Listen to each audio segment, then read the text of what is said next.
and welcome to Flawless TV. Here I have my dear friend Chris Cardone with me.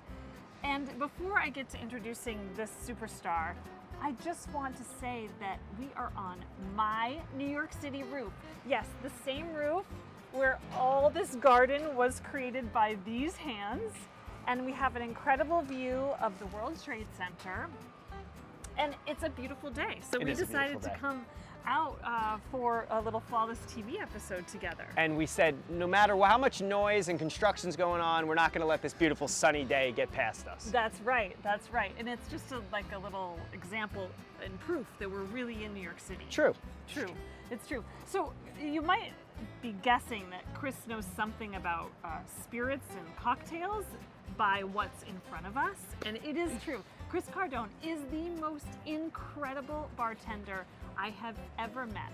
We also worked together. We did. At White Street. So I take She was some my credit. boss. It's true. But you're the boss of like all the cocktail development and recipes and teaching me everything I know. Wow. You know, you really are. But also, before we go on, he's known for flair bartending, and in 2017, he won the Diageo World Class Bartending Competition in 2017. So let me say that again, because he's being too humble. The Diageo World Class Bartender of the Year competition in 2017.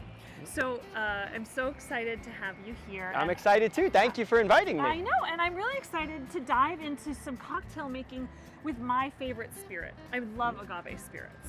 Yeah, especially in this warm weather. You know, once you get out of the winter and everybody wants to start leaning toward kind of cool, high-acid, refreshing cocktails that you can sip on a rooftop, for example. Yes. You know, tequila is besides rosé, tequila is an obvious path to go down. Exactly, and it would be cool to have a cocktail that was rosé and an agave spirit. I wonder if that's, I know. See, on the next episode of Flawless TV. This is what I would do to Chris all the time. Like, I would have an idea, because I do, you know, I work with incredible chefs and I would get ideas for recipes, so I would ask them if this makes sense, or I'd run over to Chris and be like, so, rosé and an agave spirit, what do you think? And moments later, the most incredible cocktail would appear. Today, I'd love to educate myself on two of my favorite cocktails, and make sure that the way I've been making them is the way you would make them and is the best that they can be. Sure. Because after all, the goal is that they're flawless. So let's start with the margarita. Okay, that's a fun way to start. Okay. So one of the rules of most important rules of bartending is that you always want to have the glass you're going to finish the cocktail in front of you to start. I can't tell you how many times I've seen either a bartender in a competition or at their bar make this beautiful cocktail and go through these painstaking efforts, and they add the ice and they're ready to go and they shake the drink and then they look down and they go, oh, no glass. And now they have to run away to go get a glass and out of a cabinet or refrigerator while that cocktail's sitting in there diluting and just watering down. So it's really, really important to always make sure you're ready to go with your stuff before you start picking up ingredients, especially with ice. So the first thing I always do is I start with my least expensive ingredient first. Okay. The reason is we're all fallible, right? We're all human. Especially when playing with alcohol, you don't know how many times you've made the cocktail earlier in the afternoon or night. So you start making the drink and you make it wrong. If you make it wrong with the expensive ingredients, you have to dump that out. That's money out of your pocket. Great. So it makes more sense to start with things like lime juice and syrups and things like that. Because if you make a mistake, you dump them out, you're talking about pennies versus dollars. Okay. So it's always a good habit to just get into and work your way up with the most expensive spirit or ingredient going last. Okay. So, you want to make a drink? I'll walk you through the first one. You want me to make it? You tell me. I'll make the first one. Go ahead. Let's get it started. So, because I have the most confidence with this one. Okay, so okay. I am going to start with my least expensive ingredient. Thank you, Chris. Yeah. And that would be lime juice. Right. All right. So, Fresh lime juice. Oh. Which is super important because I can't tell you how many times I either teach classes where people go to the supermarket and they'll buy those little bottles that say real lime or real lemon, and they're over acidified, kind of citric acid based ingredients. Yes. So always fresh, always fresh. Always fresh.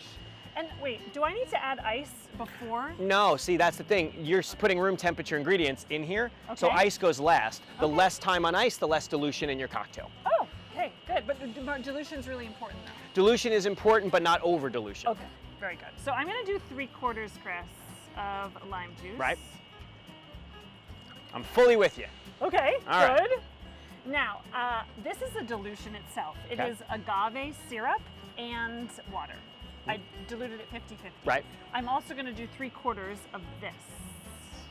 So typically speaking, we would call that a 1-to-1 syrup, where you have equal parts of water and whatever sweetener you're using, whether it be sugar, maple syrup, honey syrup, agave syrup, date syrup, you name it. As long as you split it 50-50, it's a 1-to-1. Okay, awesome. Now, I am going to do both mezcal and tequila. Yeah. Okay.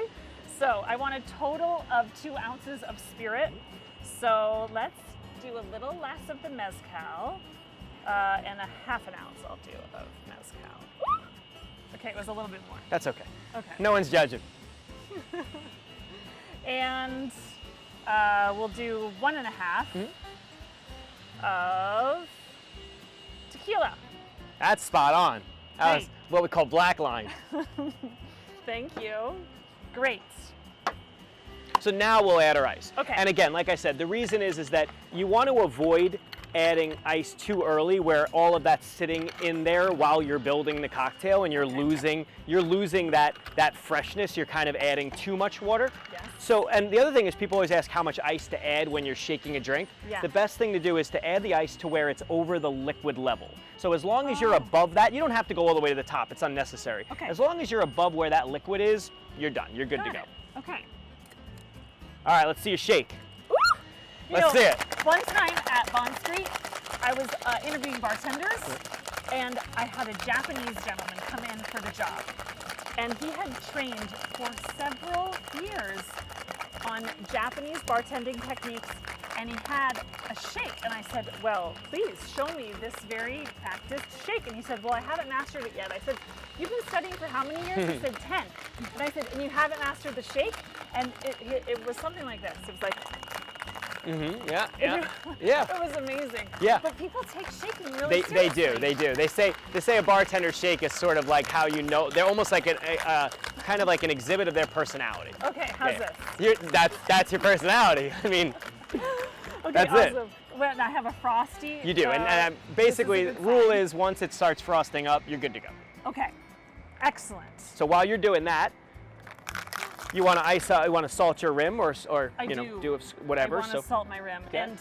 And my old stomping ground Empellón uses smoked salt on their mezcal margarita, so I'm going to copy them. So I have a little smoked salt, and I'm just running the lime garnish along the edge to catch this salt, which I've put in a plate. There we go. Beautiful. Lovely. And it's really important also to remember not to use the salt that's too large granular, like finishing salt or things like that, because it doesn't sit on the rim. This is the right salt you want to use. So like Morton's, like crystallized, regular granulated salt is actually the salt that is best for salting glasses. You see bartenders, they always want to go, they try to want to like overdo it, and they'll use finishing salt, and then you just have like these chunks that don't really stay on the glass. They start dripping down. So And then you have a salty drink. correct, and that's no good. That's no good. Okay. Okay. So I'll ice up, you take that off. And Okay. And I'm going to strain it or let the ice fall in? no, you want to strain it over fresh ice. Okay. Fresh ice. Okay. Using the ice that's in a shaker already is actually called a dirty dump. That's the technique name. And the idea behind a dirty dump is that you're pouring used ice in there. That ice is now wet and dead. So the idea is to use fresh ice we don't because make wet, dead that's drinks. it. We You don't have a do nice that here chill at drink. Bob's. This ice is only there to maintain temperature. Okay. Got it. Now, is there anything in particular about this? No, but make sure you really accentuate your left hand being out like that. That's very important. Okay, good. This is the flawless finish. Strain? When you Yeah. pose. And then we need our garnish, right? Yes.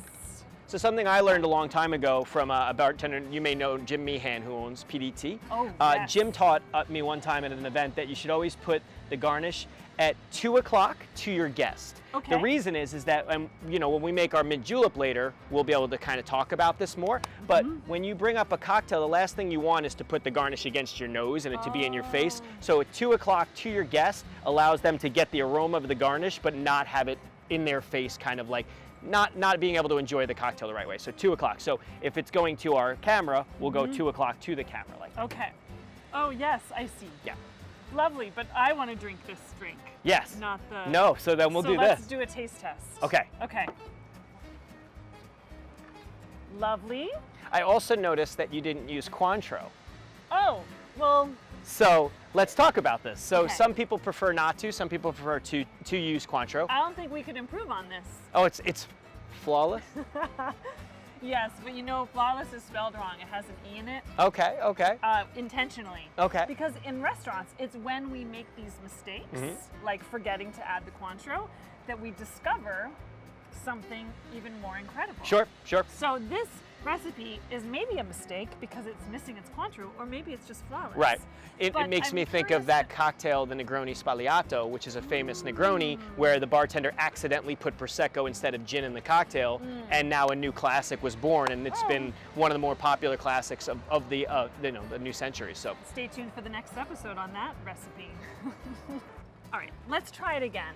This time you make it, but with Cointreau. okay. Okay. Deal. So again, the rule is, right, you want to have your glass close by, so that way when you're done, I'll just skip the step now and just do the salting now. So you were kind of going around the rim like this. Yeah. I'm going to say we're going to stay on the outside only, like this, so that way you don't get any salt in your glass. So I tend to just do the outside only of the glass, like that. Got it. And then the same thing, you just kind of give it a quick spin, and so now it's only on the outside and not on the inside. And I'll just Excellent. garnish this guy now, and I'll even add my fresh ice now.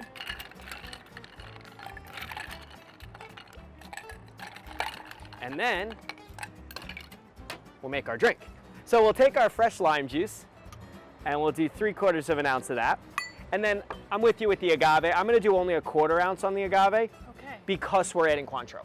And so Oh. because we're adding the Cointreau, we want to do less of the sweetener because this liqueur already acts as a sweetener in itself. Okay. And then we'll do 3/4 of that. So again, the main recipe of a margarita tends to be 3/4, 3/4, 2 ounces. Okay. So we're adding a 1/4 ounce of syrup in there as well. Okay. And then we're gonna use our tequila for this. Now, it's your call whether you wanna use tequila and mezcal or just tequila. So for now, we'll just do a classic. We'll just do a full 2 ounce pour of the tequila. I get very excited. And then we'll add our ice. Ahoo! And we'll put our cobbler on top. We'll give it a shake.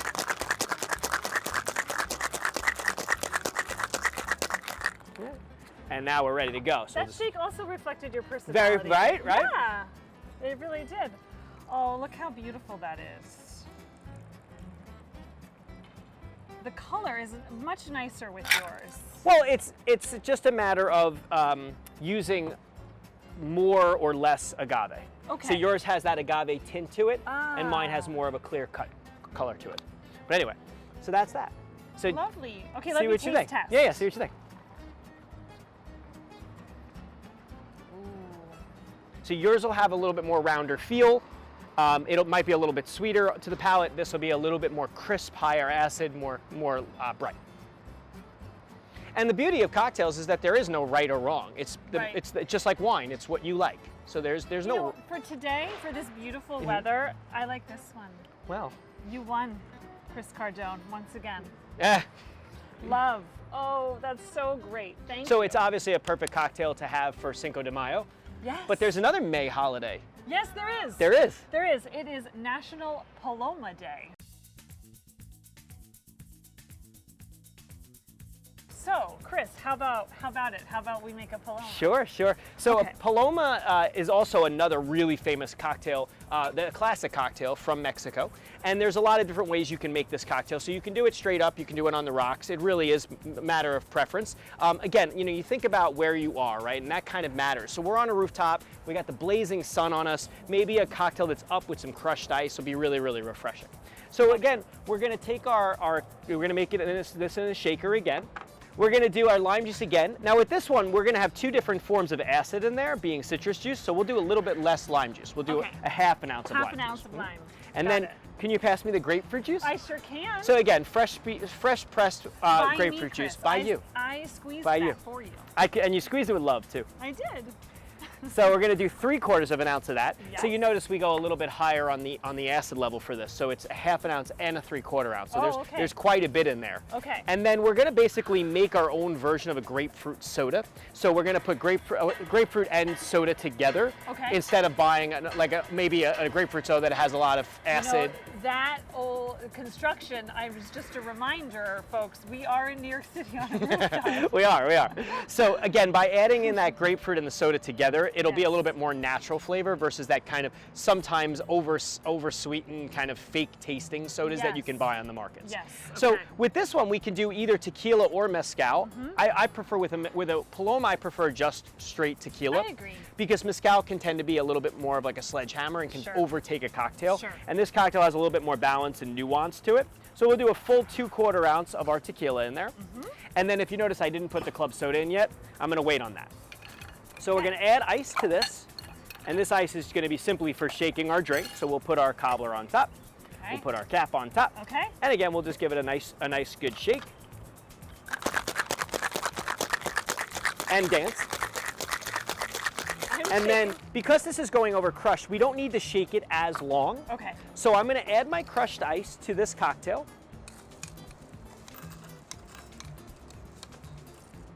And then, I'm gonna strain this over the top, and I'm gonna pour the soda at the same time. Oh. So that way, we're kind of incorporating the cocktail and the soda at the same time versus the soda going on top. I can't tell you how many times I've had a cocktail where a bartender poured club soda or tonic water or some other sparkling beverage on Yes. top. You bring it up to your mouth and all you taste is that topper. So it's always sure. good to put it at the same time or even before. And then we'll garnish this. You can see this cocktail doesn't have a ton of color to it. It's more of a Yes. clear, crisp color. Yes. So by adding something like a grapefruit slice, it really brightens up the drink and really adds a lot of color to it. Absolutely And then again, we'll gorgeous. just kind of angle it a little bit so you can kind of see it visually. And that's our Paloma, Awesome. Let me taste. by all means.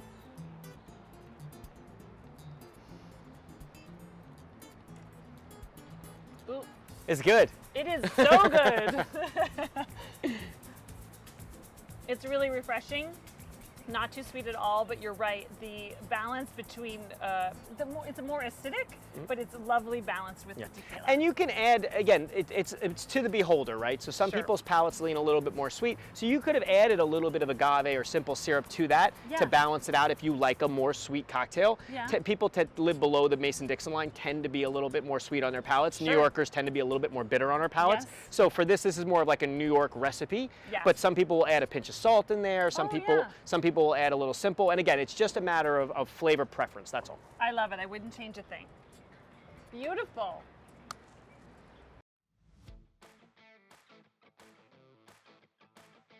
I love your hat. Oh, thank you. You're welcome. It's my derby hat. I love making mint juleps. There is no better day than to sit outside in a sunny day and have mint juleps on the day of the Derby. The energy everywhere with the horse racing and everyone with their hats on. Yes. The city is alive. It's Yes. just such a great cocktail. It's weird though. I feel like it's one of those drinks that I don't drink any other time of year except No. for that day. I But I'm know. like, okay, let's go. You know, it's Derby day. So having said that, this drink is extremely easy to make. So I just do a 1/4 ounce of simple syrup right in the glass, Okay. and then 2 ounces of bourbon. But I like to add a little mint in the bottom first and before I garnish. That way, that I got bourbon that has a horse on the label. horse's butt on the label.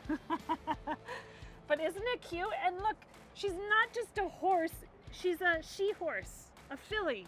A filly. That's right, because this is a flawless mint julep. So why wouldn't you have a Philly bourbon on the front? It's an excellent Right, point. right. So we're going to take our mint, we're going to put a couple leaves in there, but what I like to do is I like to take them from the bottom of the mint leaves or of the stem and leave all of this up top because there's no reason to waste it. So you can use all the stuff on the bottom and then you can use the top stuff for our garnish. Great. So it's kind of almost a little bit sustainable. Here, I'll hold it for here's some you. flowers. Oh, thank you. You're welcome. So we have our syrup, we have our mint, now we need our muddler. Yes. Do you want to muddle? Sure. All right. Okay. So with muddling, a lot of people get, oh, here, give me my flowers back. So a lot of people make the mistake, they think, oh, I have to like murder the herb. You don't. It's really just about tapping it. You know, it's waking it up. But wait a second. If I had done this in the other way I understand, which is with a sugar cube instead of syrup, right, then I would probably need to use a little more force. Yes, correct, because you'd want to break up that sugar cube. So just a few taps. Yeah, that's all you need. Okay. I got to trade you back. Thank you. And so we'll take our julep, our bourbon, excuse me, and our jigger. We're going to do a full 2 ounces of bourbon on there. Okay. Some people like even 2.5. I mean, it is a party. So we'll do a 2.5 bourbon on there. Okay. And then we're going to add our crushed ice to this. Okay. So what I like to do with crushed, because you are putting it on room temperature alcohol and other ingredients, it tends to melt really fast. Sure. So what I like to do is get about halfway up the glass and just give it a little stir, just to get everything chilled down and incorporated together. And then we'll add the rest. Okay. Right on top. Oh, it tends to sit a little bit nicer that way and not melt so fast. Okay. So once you get to about here, now we're going to garnish. So there's 2 garnishes that I like to use for a julep. So the first one, again, is like a bouquet, a nice fresh bouquet of mint. So what I'll do is I'll kind of tear off the bottom of the stems. Sure. And leave myself here. And then you spank the mint. So you go like this. And that weakens all the aromas out of the mint. Now you can really get a nice aroma on there. Yes, yes. So we take all of those mint and we put them all down on the, again, at like that 2 o'clock angle, right? Ooh. And maybe we manicure it a little bit so it's not in anyone's nose when they bring it in. That is stunning, Chris. And then you'll take your Angostura bitters. Now this is just an added touch. To me, I like to add a little bit more aroma to this. Yes. So what I'll do is I'll take a little bit more crushed ice and kind of fill in that little spot right there that's a little short. Okay. And then I'm just gonna take Ango and put a little bit of Angostura bitters right on top of the drink. Just for color, you know how chefs think about plating? Yes. Same thing with bartending, you think about plating your cocktail. And now we have a nice crushed ice cocktail. And then this guy right here is called a julep strainer. Okay. Because some people, what they like to do is they like to take this and put that like that. And then you have your mint coming out of the julep, and now you can bring it to your lips and you don't have crushed ice fall over your shirt. I had which no is an idea embarrassing that thing. was what it was for. So there's your mint julep. Wow. Enjoy. You really are a chef of cocktails. Well, it's true.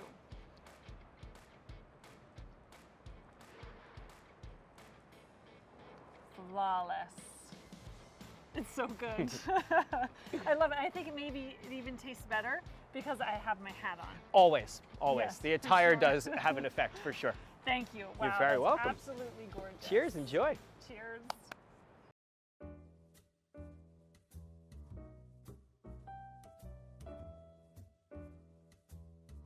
All right, Chris.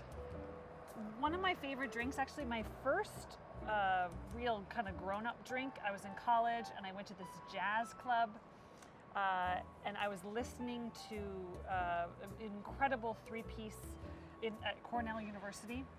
And the waiter comes over, I have to order a drink. And I think, oh gosh, well, there's jazz, I'm in the basement, I want a martini. I had no idea what a martini was. And I also didn't know that many times people nowadays use vodka in their martini. That's not the martini they brought me. They brought me a traditional martini. And I loved it at first sip. I had never had gin before. I loved the gin. And I would never go back. I would never. And I'd like to just say that Christine is the only person I would ever know that their first drink would be a martini. It's like so perfectly you. Thanks. Mine was like $4 beer cans, you know, that kind of thing. Well, I meant grown-up drink. Martini. Okay, we'll leave that. Yeah, we'll that was leave the that. first drink you ever had was a martini. Ever. Yeah, for sure. But no, you're right. A gin martini is the true form. A lot of people, when they order vodka martinis, they don't even want vermouth. they just want shaken vodka cold with olives. Right. So it's not really a martini as much as it's vodka shaken straight up. Yes. This is a martini. And it's a martini. perfect cocktail for an aperitivo hour where you're not trying to drink overly heavy. You're trying to start kind of get your whistle wet, if you will, and get your appetite going and get ready for your night. Yes. So would you please make me a martini? Sure. The only question is, do you have a preference? Do you like a traditional martini where it's more gin heavy? Do you prefer a 50-50 where it's equal parts? More vermouth heavy where it's 2-to-1? What's your preference? Well, saying it's my aperitivo, let's imagine I'm just started eating. I want it to be a little lighter. Okay. So I also love that you've got this really adorable little glass here.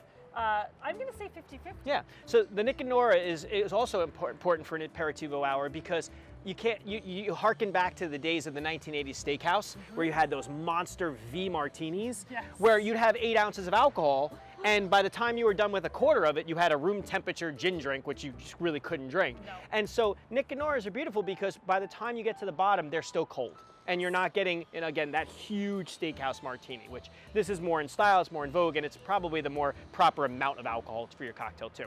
So again, the key to making a great martini is having all of the best ingredients you can possibly have because it is such a simple cocktail. So we're going to start with vermouth. There's lots of vermouths on the market. It's really a matter of preference, what style you get. Some of them are more dry, some of them more rich and floral and more sugary. It really is a matter of preference. I don't know if you necessarily have to pick a specific one. Yes. So with vermouth, I like to simply put a little bit of vermouth in there. Now with a 50-50, we'll try to eyeball about an ounce. So that feels like about an ounce to me. And then we're gonna grab our gin. Now, there are lots of gins on the market too. One of the best gins, in my opinion, is Tanqueray 10. Couldn't agree more. The reason I like Tanqueray 10 is that it's the original Tanqueray with added botanicals of fresh citrus, of lime, lemon, grapefruit, a little bit of chamomile flowers. So it really kind of takes on almost like a citrusy floral note with the juniper. And a lot of people don't like gin because they say, oh, I don't like that piney kind of gin flavor. This has really taken it down. Yes. Fun geeky fact, there's actually more juniper in this than there is in Tanqueray Original. Well, I do love juniper, and I love this gin. For sure. It's my favorite for sure. So it really gives you a nice aroma and a lot of what we call secondary and tertiary ingredients, where you don't just have one thing coming at you. You have a lot of different flavors, and the cocktail becomes way more complex. Awesome. So we'll do it with a 50-50, we're going to do another ounce of that. So it's simply a 2-ounce drink. And when you think about it, it's what's called low ABV or low alcohol by volume, because it's really only 1 ounce of gin, which is high proof, but the rest of it's vermouth, which is again low proof.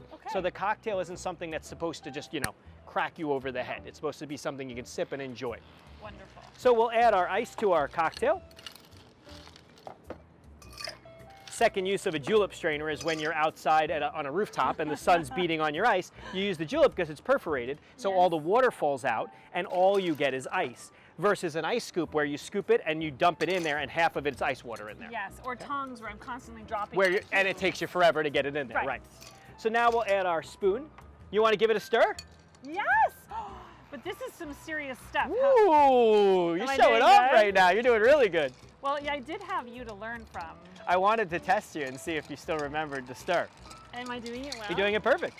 So again, the key is to make sure that the spoon is staying on the outside of the glass and you're using those spindles inside with your fingers to kind of move your wrist and your fingers at the same time, giving it a nice stir. It does take a little bit of practice, but clearly this one has flawless technique. And I have my flawless left hand out again.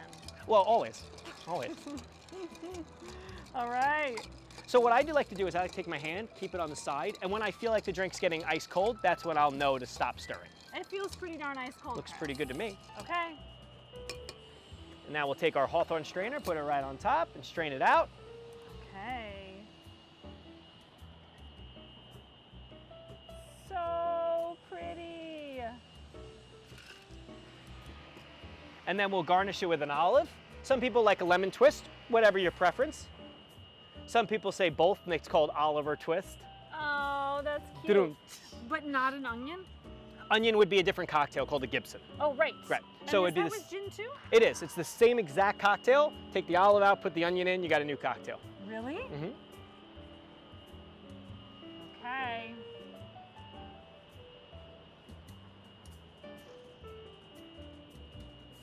Wow. That is beautiful. It harkens you back to your very first cocktail ever.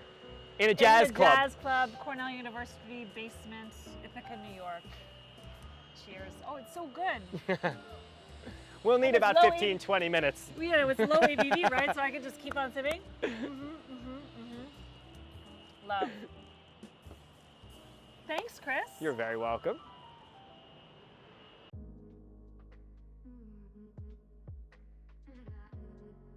Chris, I cannot think of a better cocktail for a beautiful spring day. I can't think of a better cocktail for any day. This is the best cocktail. It is the best cocktail. And what we're talking about is a Negroni. Love a Negroni. Please teach me how to make a flawless Negroni. All right, deal, but you're gonna help. Okay. Okay, fair enough. So the first thing about a Negroni is that it's based in simplicity. It's generally 3 ingredients, and they all share the stage. So you have your base spirit, which should be gin, traditionally. Then you have some form of vermouth. Yes. Now today we're using Carpino Antica, which is a very rich, very full-bodied, lots of vanilla and cherry notes to it. So that's going to be our vermouth. Yep. And then the last ingredient is some form of bitter. And again, today we're going to use Campari, which is probably the quintessential bitter. There's lots of other brands, there's Aperol and Luxardo, but this is, when you think of a bitter for a Negroni, that's the one almost everybody thinks of. Yes. So they're all interchangeable in their parts, but they all have to be there in some way. You need a bitter, a vermouth, and a gin in some way. Or you can put whiskey in there and make a Boulevardier. That's another option. Or mezcal and make a mezcal Negroni. Mezcal Right. Negroni. So we're going to start, again, this is a stirred cocktail. We're going to start with a mixing glass. We're going to have our rocks glass there ready to go. And we'll start with our main ingredient, which is gin. Now, personally, I don't believe in the 1-1-1 ratio. I don't think that's the way to go. So I'm going to do 1.5 ounces of our gin. And I'll show off for you a little bit here, since it is the Negroni and it gets me excited. So we'll do 1.5 ounces of that. And we'll put that guy in there. Now your turn for the vermouth. So flip it around, let's see it. Okay, okay, ready? Yeah, that's about the flair. So how much? So I like 1.25 ounces. Now there's no 1.25 ounce line on here, so Sure. what the trick is you do 1/2 and 3/4, and then you get 1.5 ounces. Okay. 1/2 and 3/4. Right. So now we're going to walk down the ladder. So we have 1.5 ounces, 1.25 ounces, and then we're going to do 1 ounce of our Campari. You, sir. So we'll do a straight ounce on that one. We'll go in there. I love the color of the Campari. Me too. Woo! So everything's done as far as ingredients. It's one of the most easy drinks to make. So now all we have to do is stir it and finish it. So here, we'll work together. I love their big rocks, by the way. I love them. So we'll add 2 of those in here just to get a nice wash line on the cocktail. 1 would be too little. Yes. And then we'll add some ice in here. You can use big rocks to stir too. It just takes a little bit longer time for dilution. Okay. But it chills the drink down nicely too. Okay. So what do you want to do? You want to make our peel or you want to stir? I want to make our peel. All right, you make our peel, I'll stir. Okay. So these little potato peelers, these are great. You can use those other ones that look like a Y. They all work the same. Here's our orange, and we want to get a nice big wide pith, right? Nice. So I'll stir this up while we're waiting for that pith. Very nice, very nice. Thank you. Do you know about expressing of the oils? Of course I do. Okay. You taught me. All right, just want to make sure. I paid attention all those It's years. been a minute.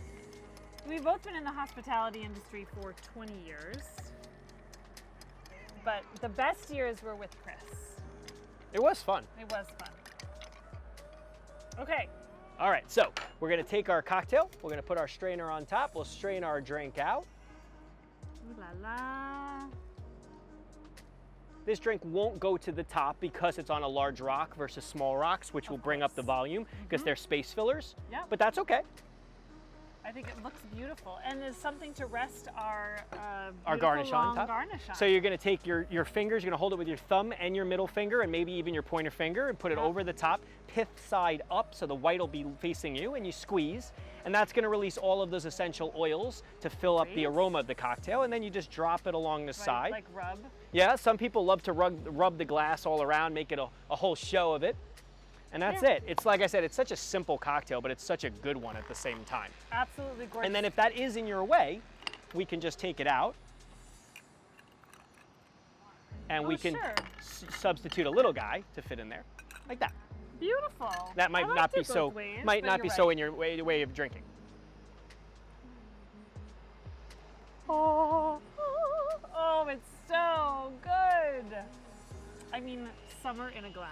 It is. It's truly, like I said, I think it's the best one of the best cocktails ever created. It's absolutely wonderful. And don't you think that my gold rimmed glass is pretty? I do. I really like these cocktail glasses. They have like an elegance to them, but they also don't have a lot of weight to them. Some glasses are like, you feel like you're like doing a workout when you lift them. They're really like, I like that balance of a beautiful glass with a nice light weight to it.